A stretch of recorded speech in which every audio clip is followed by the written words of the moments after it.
Good morning, everyone. My name is Stephen Chung. I'm the CEO and President of the Los Angeles County Economic Development Corporation, LAEDC. For those of you who are joining us for the first time, our economic quarterly briefing allows our participants and attendees to get up-to-date information about local, regional, and national economy and understand how those changes can impact our local region. It also gives us a chance to provide programmatic updates on activities over the last few months that you may be interested in or want to participate. Since we last saw each other at the annual economic forecast event in downtown Los Angeles in February, we were able to welcome about 400 participants at the economic forecast event to really get a first look and direct insights into the Los Angeles Economic Development Corporation's annual economic forecast report. And since then, the LAEDC team continues to work on our 5-pillar approach to economic development, which includes industry cluster development, business assistance, workforce development, international trade, and of course, research. Over the last few months, our team has worked, especially our industry cluster development team, has continued to move forward with various industry clusters like the bioscience cluster or the aerospace, defense, and space commercialization and sports entertainment industries as well. Our business assistance team has been working very closely with the Los Angeles County Economic Opportunity Department, and they launched a new initiative called Economic Mobility Initiative, or EMI. This is a regional collaboration that brings together partners, over a dozen partners from around the entire region, to make sure that we're able to provide technical assistance and assistance to small businesses and micro enterprises that are looking to scale their business and also their social enterprises so that they might have opportunities in the future to work with the County of Los Angeles and other procurement opportunities. When it comes to our workforce development team, they've also been working very closely with the Los Angeles Regional Consortium, which is a partnership with the 19 community colleges throughout this entire region to launch their new ocean economy or blue economy sector. Stay tuned for more information that will be coming when it comes to the ocean economy as well. For our international team, recently, our World Trade Center Los Angeles, which is a subsidiary of LAEDC, took a trade mission to India, where we're able to visit the fastest growing economy in the world right now. India is poised to become the 3rd largest economy in the next few years, and it behooves Los Angeles to make sure we have a strong relationship with them so we can attract the foreign investors coming from India to open the operations here in Los Angeles so we can create more jobs and more entrepreneurship opportunities for our local region as well. Besides our 5-pillar approach, we also have strategic initiatives, including the Los Angeles Digital Equity Action League, where we work very closely with our partners throughout this entire region to ensure that we're able to fill and address the digital divide that continues to trouble our entire region. And we've been working with the California Public Utilities Commission on the 2nd round of a grant that allocates and designates the LAEDC as well as Unite LA as the Regional Broadband Consortium partner so that we can get ready for the future of our economy. Finally, we have the California Jobs First, formerly known as the Community Economic Resilience Fund project, where the state of California has allocated $14 million to our local region to help us explore and implement projects that will get our region ready for a carbon neutral economy. For more information, you should visit our website at lacerf.org for more information about how to get involved. And lastly, our Institute for Applied Economics, or research team, has been working very hard to produce a number of different high-level reports, including an industry cluster report that you should definitely see. Please go to our website at laedc.org to download that report to see more about what industries are developing and what the trends are in the local region. With that, our research team is now preparing to provide you with an update on our economic activities that's been happening here from a national, state, and local level. And to kick us off, we will have Shannon Shedrowick, who is our Senior Director for our Institute for Applied Economics, Justin Adams, Senior Economist for the Institute for Applied Economics, and Gina Durante, Research Analyst for LAEDC Special Projects, to help provide you with more context. Shannon, the floor is yours.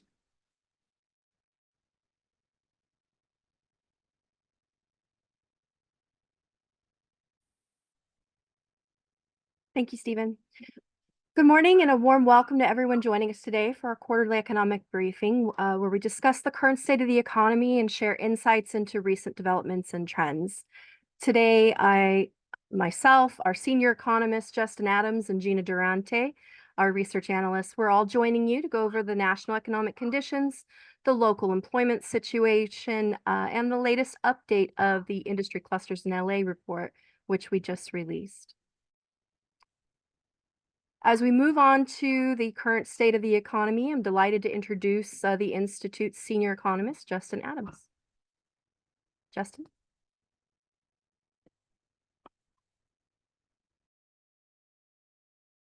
Good morning. Hi, everyone. Thanks for joining this morning's quarterly economic briefing by LADC's Institute for Applied Economics. My name is Justin Adams. I'm senior economist with IAE. And as Shannon stated, I will be walking through national economic conditions.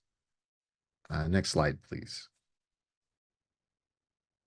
So currently, the U.S. is in a period of surprisingly solid economic growth.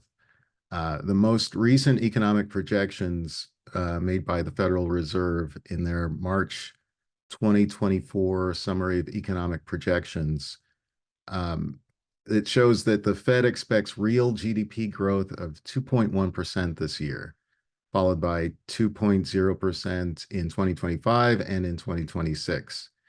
And these growth expectations come after very strong performance back in 2023.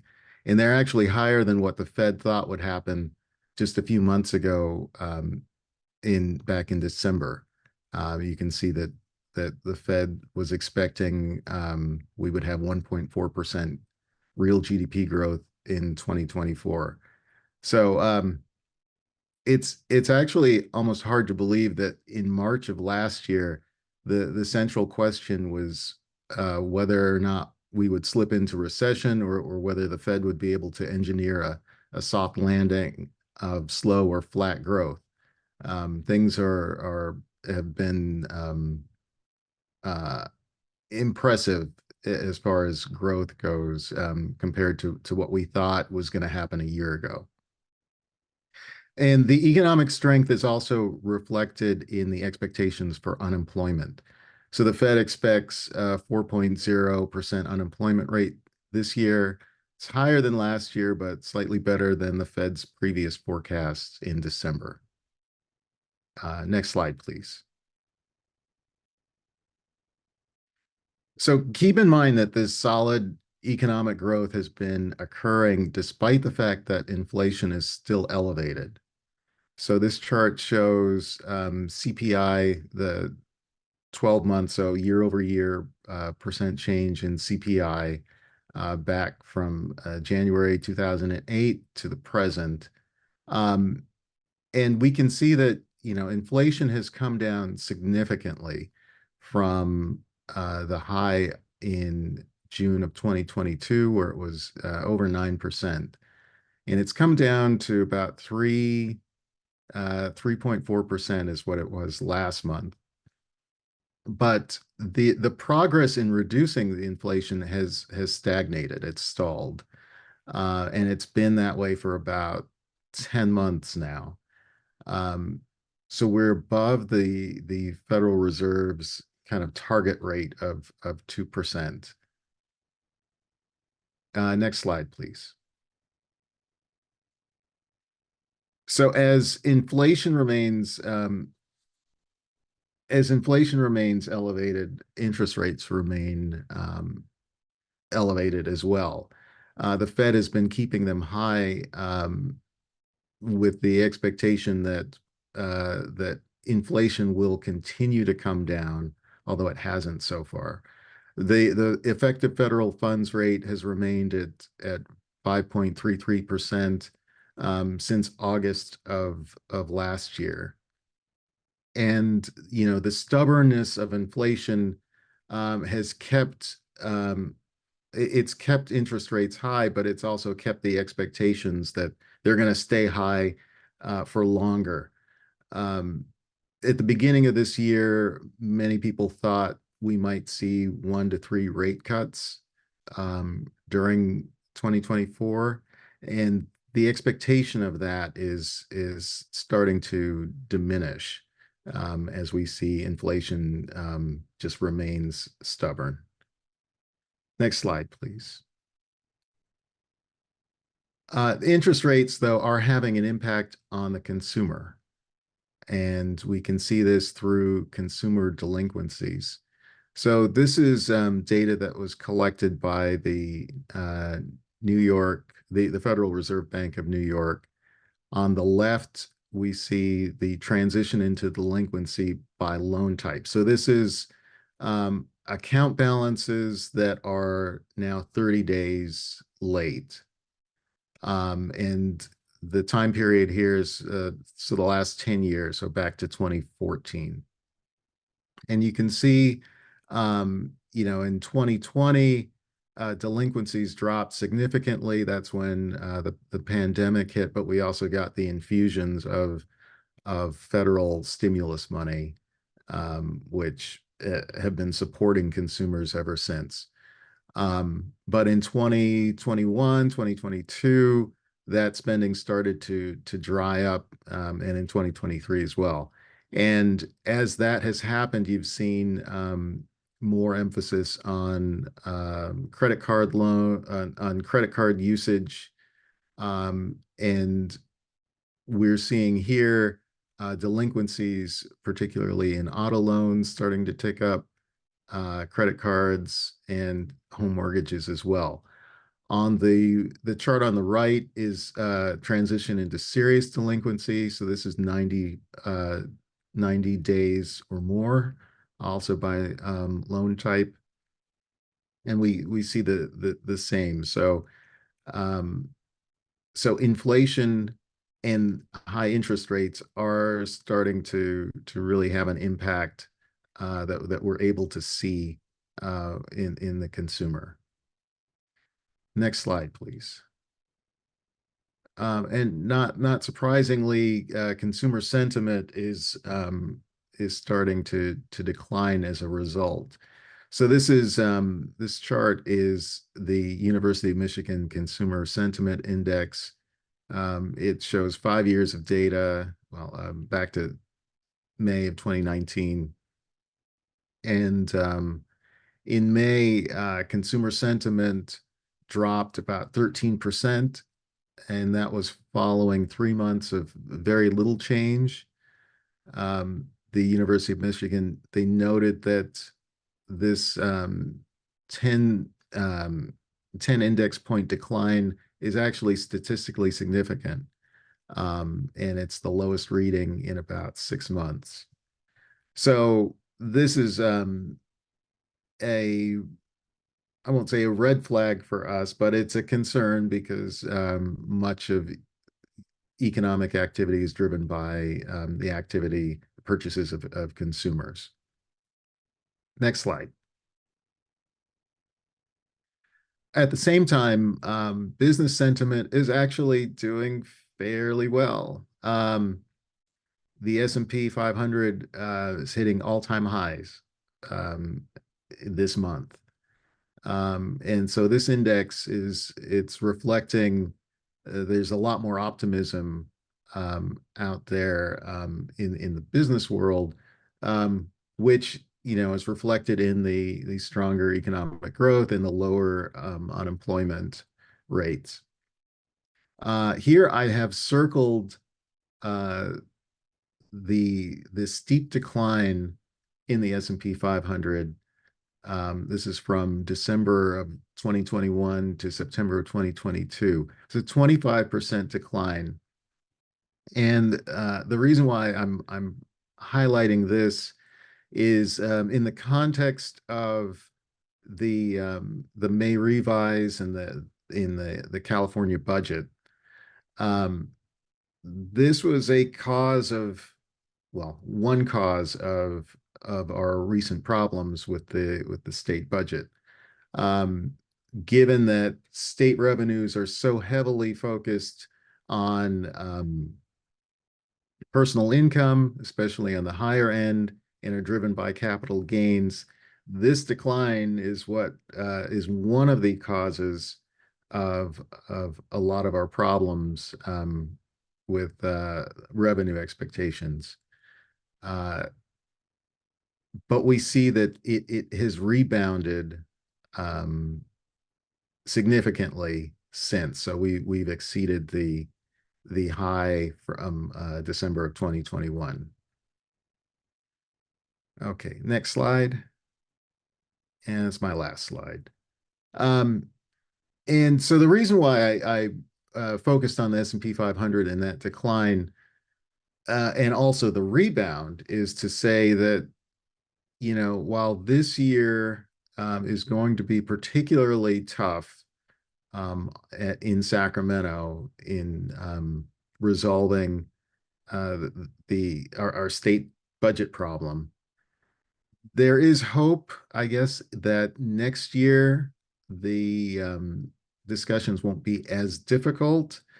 Given that we rely so heavily, we have such a progressive tax system, and we rely so heavily on the income of high income individuals, the bump in the S&P 500 is suggesting, to me anyway, that we may have another infusion of capital gains dollars. It won't help us this year, but like I said, it might make next year and the following year a little bit easier. And with that, I will turn it back over to Shannon. Thank you, Justin. And before Shannon, you start, I forgot to mention to the audience members that it will be a Q&A session afterwards. So please start entering your questions at the Q&A option that's available on your chat. Looking forward to speaking with you later. Sorry about that, Shannon. Back to you. All right, Stephen. And thank you, Justin. So now we're going to switch gears. Next slide, please. We're going to switch gears and take a look at the local employment situation in Los Angeles County, covering the month of April. Next slide, please. So the labor market in Los Angeles County continues, the labor force continues to hover around 5 million. And the labor market continues to be relatively strong. So non-farm employment experienced its third consecutive monthly increase in April of 2024. Reaching close to 4.6 million in Los Angeles County. Non-farm employment is up month over month and year over year. Month over month, it's up by over 18,000 jobs, and year over year, up by, well, a little bit more than halfway over 32,000. And as of April of 2024, non-farm jobs in LA County, they're still surpassing the pre-pandemic level, which is April of 2019. And they're doing that by just under 35,000 payroll jobs. Next slide, please. Here we look at the unadjusted employment rate for Los Angeles County, the state of California, and the US for comparison. We see the unadjusted unemployment rate for Los Angeles County was 4.5% in April of 2024, and that's declining from 5.2% the prior month. The US unemployment rate has increased by 0.4 percentage points between March and April of 2024, and it was the second consecutive monthly decline. And that was dropping from 4.2% in February to 3.5% in April. Next slide, please. We look at the monthly changes in jobs by industry to understand recent trends. And we see that healthcare and social assistance continues to lead the monthly growth, adding just under 5,000 jobs over the last month. The motion picture and sound recording added over 2,000 jobs. It's the first month with more than 102,000 workers since before the dual strikes took place. Industries losing jobs from March to April include retail trade, professional and business services, manufacturing, and transportation, warehousing, and utilities. Next slide, please. We like to do a year-over-year comparison because it's the same period, so it doesn't impact, the seasonal factors don't impact. So we're seeing, as we're looking at the employment by industry year over year, we're starting to see more industries with lower employment levels when we're comparing it to last year. So a little bit of red creeping up in that chart. Leisure and hospitality in the gains posted the largest monthly gains, and that's combined accommodation and food services, entertainment, arts and entertainment and recreation, and did I say accommodation? Accommodation of food services and drinking places. Okay, so all of those together are leisure and hospitality. So accommodation and food services was up by almost 4,000 jobs. Arts, entertainment, and recreation was up by over 7,000 jobs. And so that was the largest sector. The next largest one is healthcare and social assistance. And that, of course, that continuing increase, this is a sector that has been growing through the pandemic and beyond, and it's really related to an increase in demand for services as the population continues to age. Government and private education services have both added jobs over the years. Information is still down by over 14,000 payroll jobs from last year, as production activity has been slow to resume. It didn't happen right away after the strikes concluded because it was so late in the year. So we're starting to see some of that activity return. Next slide. To get a better understanding of the changes that have occurred since the pandemic and identify those long-lasting impacts on industry employment and structural changes, we like to compare current with pre-pandemic jobs data to understand what's happening. So this is April 2024 jobs compared to April of 2019 jobs. And more industries are, again, like our year over year, reporting payroll jobs below their pre-pandemic levels again. Healthcare and social assistance, as I mentioned, consistently driven job growth throughout the pandemic and beyond. It's just shy of 36,000 jobs more than the same period in 2019. The information sector had the post-COVID rebound, but then the dual strikes occurred and that had a negative effect on payroll jobs. And as I mentioned, activity has been slow to return. So that's where we're seeing that at the bottom as well. Next slide. Oh, if you go back just a sec. The biggest losers, professional business services and manufacturing, in addition to the information. Okay, now next slide, please. So we like to take a look at jobs posting data. It represents real-time employer demand, and it can be an indicator of what may occur in the labor market. So monthly job postings in LA County fell to just over 75,000 in April of 2024. These are unique job postings. And that's down 47.8% from April of 2022. And that's when we saw a lot of hiring take place when the economy was moving forward with recovery. Companies with the most unique job postings this year so far, so from January to April of 2024, includes some of our large education partners, University of California and USC are on the list. Then we see again healthcare, Kaiser Permanente, Alta Hospitals, and Cedars-Sinai are on the list of top companies with the most job postings. And then we have Robert Half, which is a staffing agency specializing in accounting. So those round out the companies, the top companies with the most unique job postings, adding the most people to their payrolls. Next slide. Okay. Next, I'm going to turn it over to Gina Durante to share some key findings from our updated industry cluster report, which we just released in late April. Gina?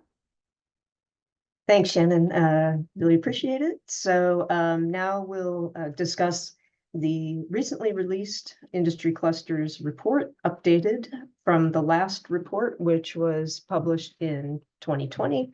We've released this one in 2024. Data goes through 2022 for our latest report. It's fairly comprehensive, and that's the latest available data that we had across all of our sectors. Next slide, please. So what is an industry cluster? Work has been going on for a couple decades now in academia And a lot of this work has been led at the Institute for Strategy and Competitiveness at Harvard Business School with Michael Porter and other researchers. So we can see it's basically the key points are it's a geographic concentration of related companies, organizations, and institutions, in a particular field or kind of industry sector. And why do clusters arise? Why do we care about them? Because they raise a company's productivity, and in turn, they increase a region's competitiveness. And so that's, this is a useful kind of conceptual tool for looking at how is a region doing in a particular industry sector relative to other regions in the US. And so relative to other regions in the US is also a key point to keep in mind. Next slide, please. So just a couple key elements of industry clusters. So they're defined as groups of industries related by skill, technology, supply, demand, and or other linkages. Put a footnote here just so that you can keep it in your mind where you can find this paper and this research. The groups that have done this research have found that mapping at the 6-digit NAICS industry code level is most effective. It gives the best results. And so that's the most detailed, the most granular NAICS code level that there is. For those who aren't familiar, NAICS code, there's a link here as well. Census Bureau is the federal agency responsible for maintaining the North American industry classification system in the US. And so there's a wealth of information available at their website. Within industry clusters, there's another key distinction: traded clusters and local clusters. Traded clusters are the employment tends to be more geographically concentrated, and the goods and services produced within a traded cluster are sold across regions and countries. And this is important because this is where you can really generate wealth and opportunity, increased employment, et cetera, for a region. And of course, entertainment comes to mind for the LA region. That's a key example. Local clusters are extremely important. They employ lots of people. They serve primarily local markets. So, it's unlikely that a dry cleaning establishment is going to take over, the world in terms of being the dry cleaner that everyone goes to. It's pretty much geographically bound to a particular region, and employment tends to be proportional to population in local clusters. We tend to focus on traded clusters in our analyses, but in our latest report, we do feature some local clusters just due to their size and importance for the region. Just as another aside, the Institute for Strategy and Competitiveness at HBR has mapped 67 clusters to date. Next slide, please. So in our report, just to a couple screenshots of pages in here. So if you download the report, you'll find an overview of industry clusters, how different clusters did during the pandemic. That's a key question that's probably on most people's minds, is how did this or that particular industry cluster perform, and what's the outlook looking like? As I mentioned, the previous report published by LAEDC was put out just as the pandemic hit in 2020 with data through 2019. This report has data through 2022, and it includes, we focused on private sector industries, strictly speaking. We don't include government. Government employment is around 550,000 as of 2022, as compared to about 4.5 million in total. So government's an important component of employment in LA County, but the bulk of the employment is in what we call private sector industries. That does include nonprofits, so it's basically anything but government. And we focus on key clusters in the region that comprise the majority of employment and are strategically, important for the region. Next slide, please. So just a quick overview. I was alluding to the levels of employment. If you exclude government, we were just shy of 4 million in 2022. And as you can see here, pretty gradual increases after the Great Recession, all the way through to the pandemic. Obviously, we experienced a significant drop. We lost 9.7% of jobs, so almost 382,000. Most of those jobs, or at least in terms of the quantity of jobs, we've recovered most of that in 2021 and 2022. So we're just about where we were in 2019. Next slide, please. So if you've tuned into these quarterly briefings before, you may be familiar with the notion of a location quotient. Basically, it's a metric that tells us how competitive an industry is in a region relative to the rest of the United States and, relative to the US as a whole. And in terms of employment, we can see here that the LA County region has 11 industry clusters that are more concentrated than in the US as a whole. Now, these are clusters. So within each of these clusters, there are many, many industries. So this tells us that, we've got, obviously great strength in video production and distribution, music and sound recording, apparel, performing arts, and aerospace. A note on apparel, although we still have a strong LQ, it's come down quite a lot over the years as more and more jobs have been outsourced, offshored, I should say. And we have competitive advantages in entertainment, as I mentioned. Textiles is another fairly strong component of the fashion kind of supercluster, if you will. Apparel, water transportation, communications equipment, marketing, design, publishing, and education and knowledge industries. Next slide, please.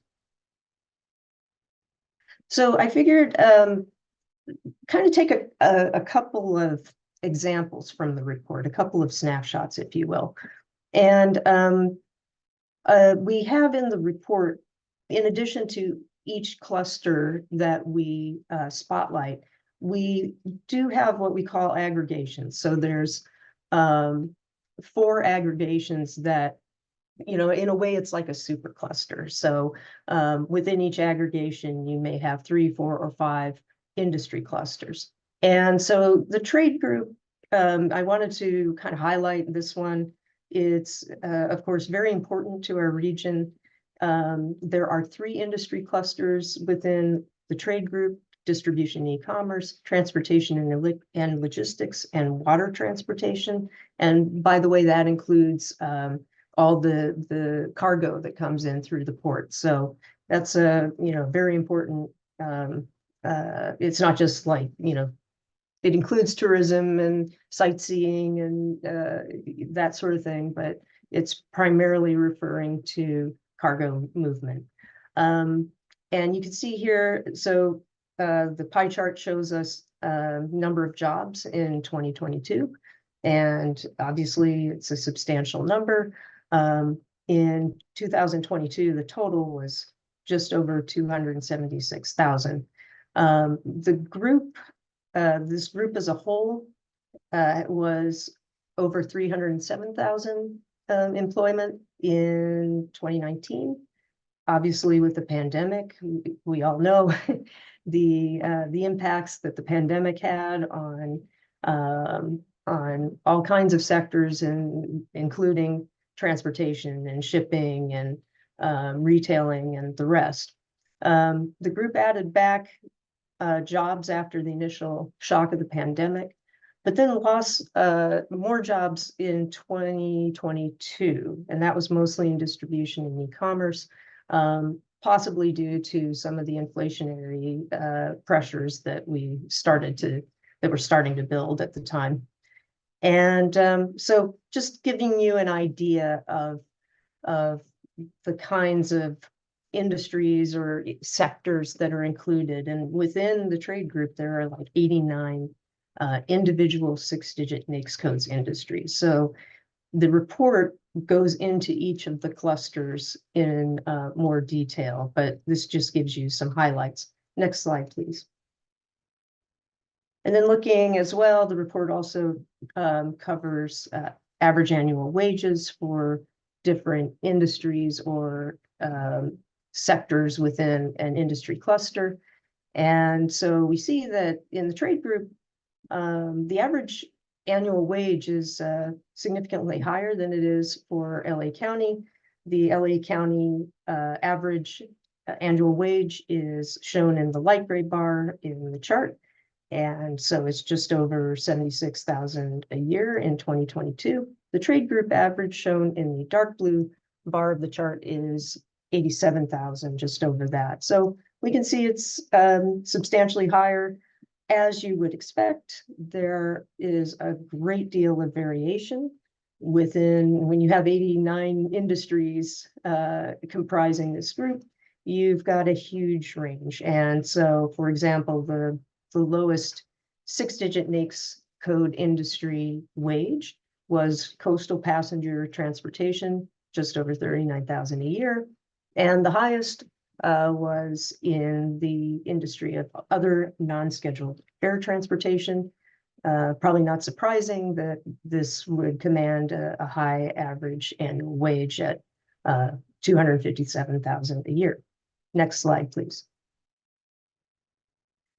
So another industry cluster aggregation, the entertainment group, obviously of great importance to the region.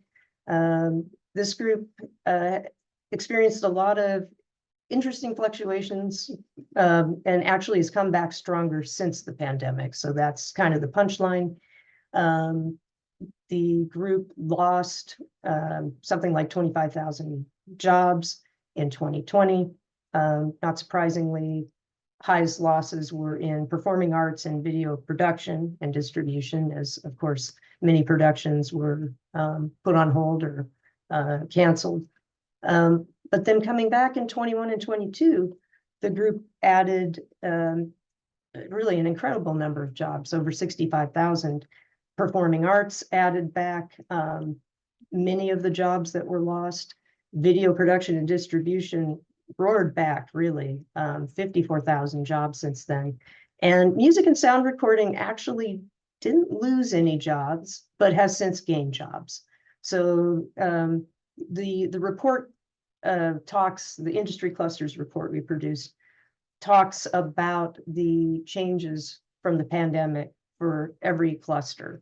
And so if you're interested in more detail on the pandemic's effects and what's happened since then, at least through 2022, please do be sure to check out our industry cluster report. So total employment in 2022 was getting close to 200,000, and that's an increase of over 40,000 jobs since 2019. So a bright spot there for sure. Next slide, please. And the entertainment group has quite high wages on average relative to the LA County average.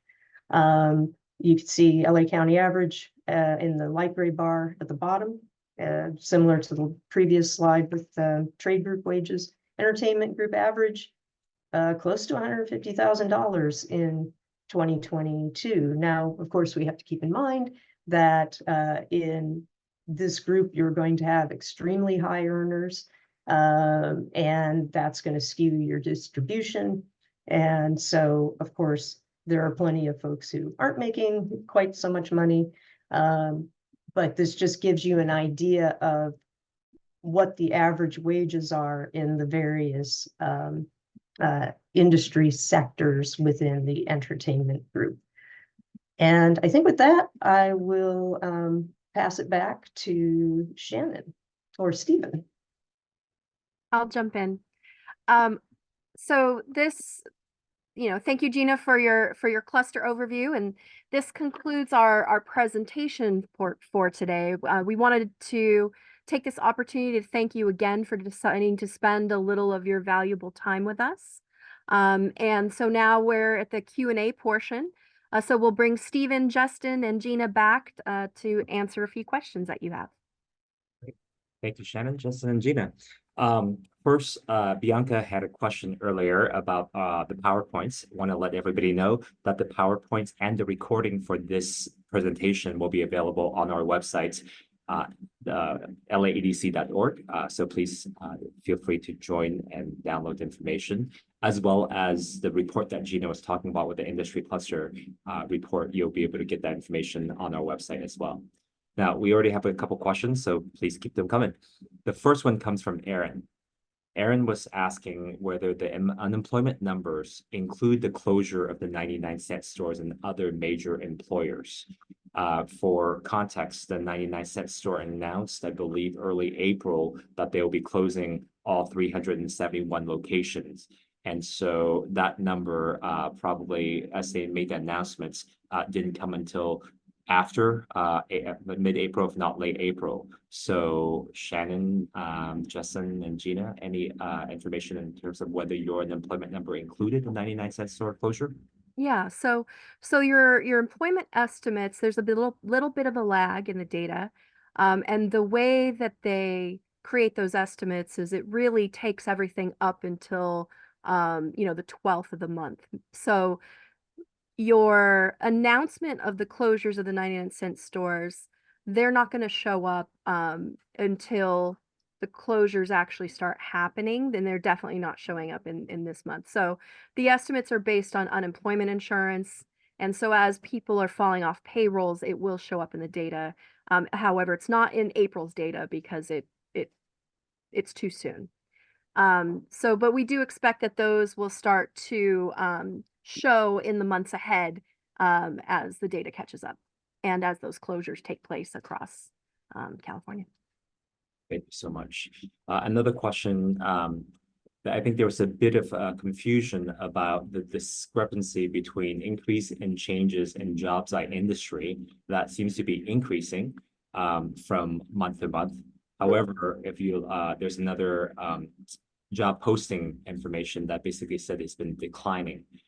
So can you explain a little bit between the job posting decreasing and the changes in job by industry increasing? Yeah. If you guys don't mind, I'll jump on this again.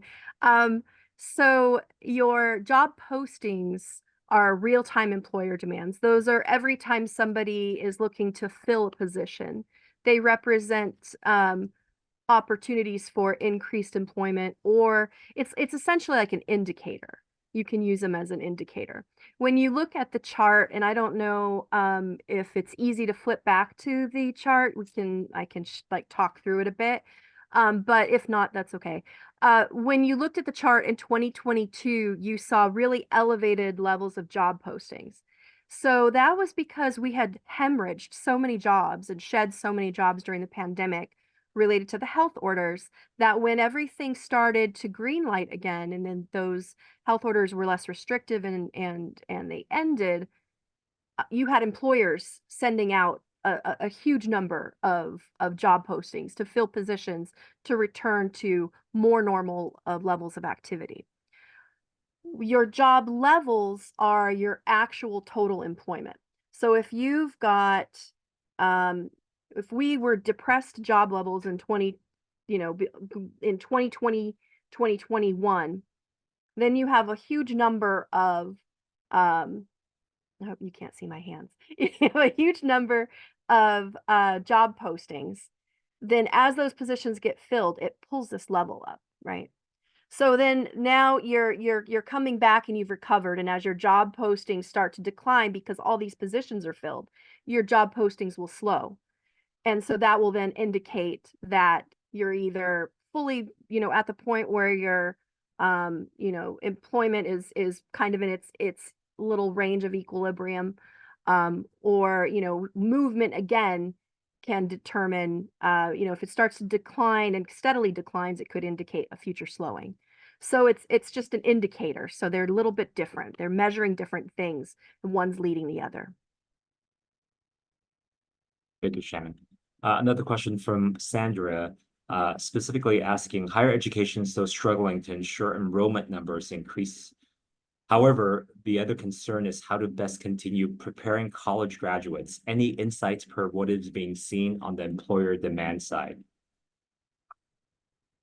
Perhaps I can jump in here for that one as well. I think when it comes to the employer demand side, it would actually be useful to look at the report that Gina was referring to when it comes to the industry cluster and the location quotients. I think those are the industries that have demonstrated ability for us to grow and attract new companies and hopefully help them to have a better pathway here in California and in Los Angeles in particular. So in terms of being able to prepare for college graduates, this is an important point that we need to address as an entire region. During the economic forecast in February that the team here provided, one of the things that they highlighted was that they're expecting a population decline in the Los Angeles region. And I believe by 2034, the estimated population in Los Angeles County will be closer to 9.5 million people. This is different than our traditional, the high of pre-pandemic level at about 10.2 million people in Los Angeles County. This is going to transform our workforce, because the other thing that Shannon and her team identified is that the previous discussion about silver tsunami has not gone away. There's still going to be a large amount of workforce that will be retiring as well. Combined together with the decrease in population, this is going to completely change our workforce and our labor and our talent pool in the future. So as we're looking at how do we prepare for college graduates, is that and this is beyond college graduates as well as also community college graduates, as well as other folks going through American Job Centers and other types of talent development systems. They need to be aligned with the various industries that are growing. So that's why LADC has been working on the bioscience industries, the aerospace, defense, and space exploration industries, sports entertainment, ocean economy, sustainability. These are the industries that we think that will have the most chance of actually increasing their employment and increasing the business activities. So that's why the industry cluster report is so important to us, because we're able to see the location quotient. We're seeing what has the most advantage of being here in this region, and we need to work together to make sure that they're able to sustain. Now, back to your question in terms of what we're seeing is that we're hearing from employers that technology is always changing very quickly. So it's great to see community colleges and education institutions and colleges able to create certification. However, a lot of the certification program will allow a worker to basically enter the workforce. However, those skills might not last for multiple years. So it's important for the employees to keep up to date with various certifications that are necessary, because the technology will be changing all the time. As we're looking at automation, as we're looking at artificial intelligence and various types of technology transformation around this region, that's what's going to be happening. So I think the colleges need to make sure that they're able to align with employers, and it'll be important for them to basically develop stronger relationship with industry partners so that they're seeing what the trends are. So that's for Sandra. Jeff said that it's the institute looking into the impact of AI on employment impacts in the county. Where could the public learn more about forecasted impacts of AI on direct employment across our regional industries?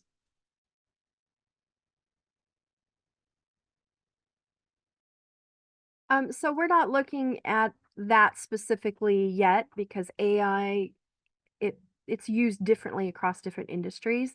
Right now, it's more about helping and assisting than it is completely replacing. So it's still requiring, it's basically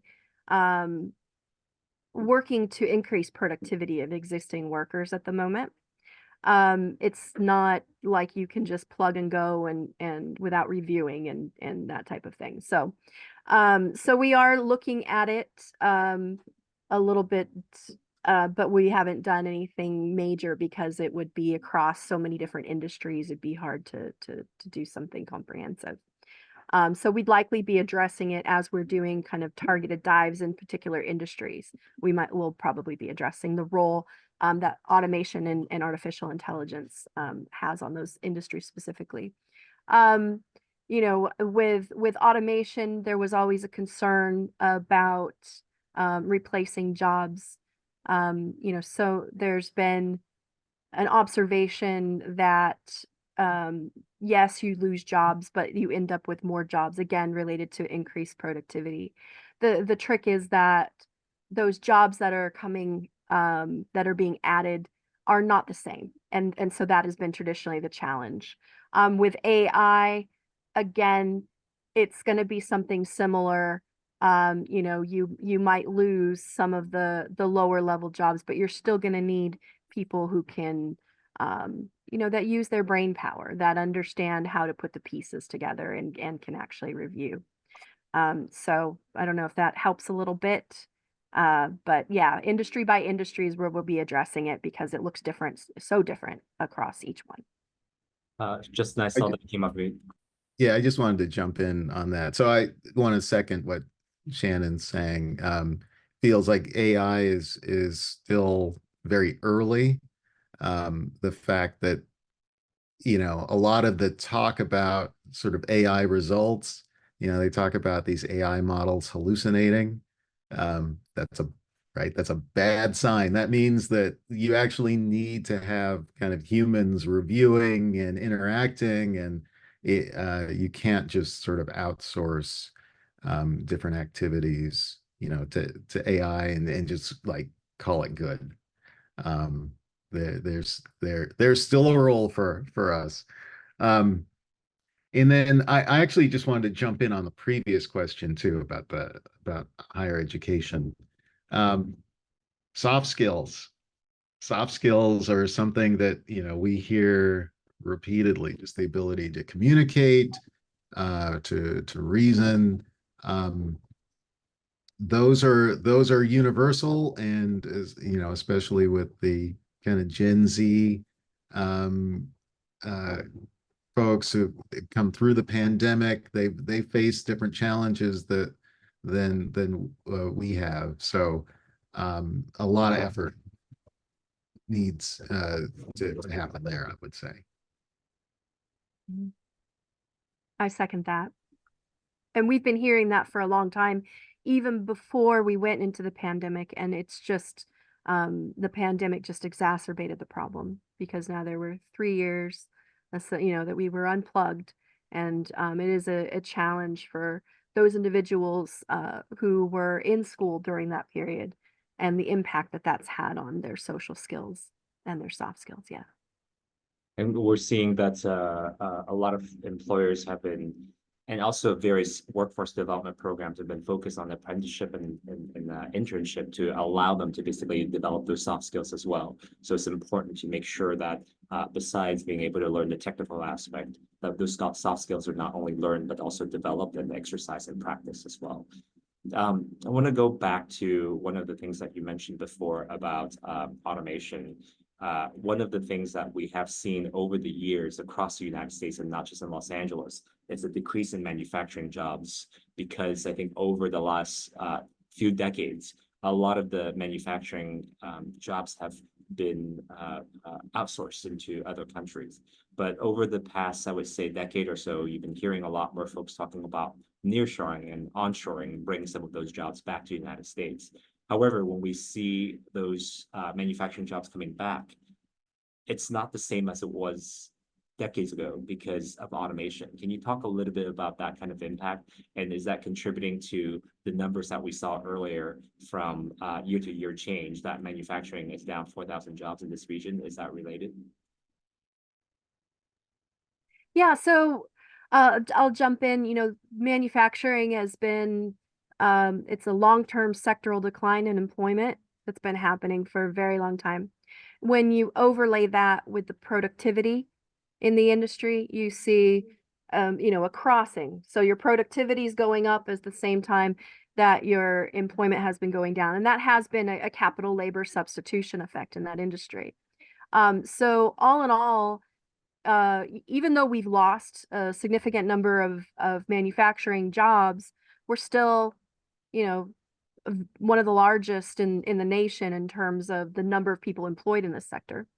And additionally, even though this employment has been declining for decades now, we're still 10% of our GDP is still related to manufacturing.